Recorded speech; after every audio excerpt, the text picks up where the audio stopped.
Assalamualaikum warahmatullahi wabarakatuh.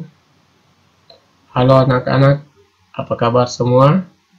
Semoga anak-anak sehat dan Pak Guru juga sehat. Amin. Pada video kali ini, kita akan belajar tentang PJOK, yaitu mengenal teknik jalan cepat. Jadi, anak-anak, kita akan belajar tentang jalan cepat. Jalan cepat adalah salah satu nomor pada cabang olahraga atletik. Sebelum kita masuk materinya, marilah kita berdoa. Berdoa dimulai.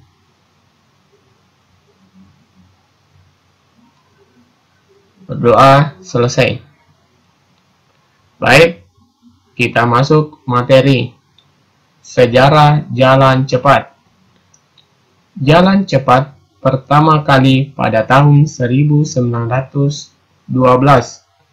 Untuk jalan cepat 10 km diselenggarakan di lintasan sebagai salah satu nomor Olimpiade tahun 1976. Pada tahun 1980 di Moskwa, olahraga jalan cepat 50 km kembali dicantumkan dalam nomor perlombaan. Dari tahun ke tahun, perlombaan jalan cepat semakin banyak penggemarnya dan mulai dikenal di seluruh dunia. Pada Olimpiade modern, perlombaan jalan cepat 20 km dan 50 km telah lama menjadi nomor yang selalu ada dalam perlombaan jalan cepat. Jalan cepat di Indonesia sebagai nomor yang diperlombakan pada kejuaraan nasional atletik, yakni pada tahun 1978. Jarak yang diperlombakan di Indonesia yakni untuk wanita 5 km dan 10 km, sedangkan untuk pria 10 km dan 20 km. Apa perbedaan jalan dan lari? Jalan adalah gerakan melangkahkan kaki yang dapat digerakkan ke semua arah, baik ke kanan maupun ke kiri. Sedangkan lari adalah olahraga yang menggunakan ujung kaki sebagai tumpuan kaki. Jadi, jalan dan lari memiliki perbedaan yang signifikan. Perbedaannya pada waktu melangkah. Berikut penjelasan dari Hendro Yap, atlet jalan cepat nasional Indonesia. Berikut penjelasan jalan cepat.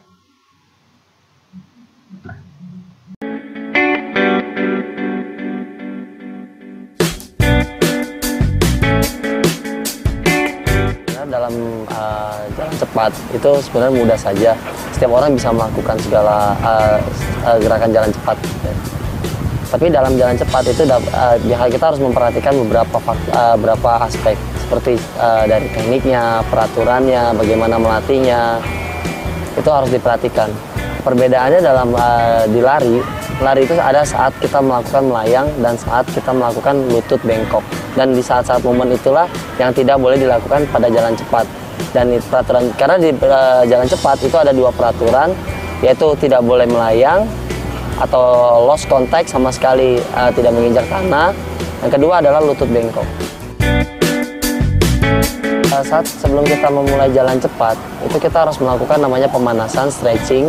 Karena dalam jalan cepat itu butuh kelenturan, dan untuk dapat kelenturan itu kita harus melakukan latihan pelenturan. Karena saat kita belum lentur, kita melakukan jalan cepat, sendi-sendi kita itu akan sakit. Dari lutut, tulang kering, ankle, terus pinggul, bahu, itu akan terasa sakit kalau kita tidak melakukan pelenturan terlebih dahulu. Kenapa kita dalam jalan cepat itu kita membutuhkan teknik? Karena saat kita berjalan, saat kita berbicara prestasi, jalan cepat itu membutuhkan efisiensi tenaga. Jadi tangan kita itu harus ke depan, lurus, ayunan kita tetap ke depan, dan kaki kita itu tidak usah kita putar pinggul kita buat-buat jadi seperti yang geol-geol gitu, itu tidak perlu. Karena itu natural, gerakan natural dari jalan cepat itu seperti itu. Semua orang akan mengalami itu jika dia berjalan lebih cepat dan dia mendarat dengan tumit. Orang Indonesia itu butuh olahraga, dan olahraga yang paling mudah adalah berjalan. Kalau ingin sehat, kita berjalan.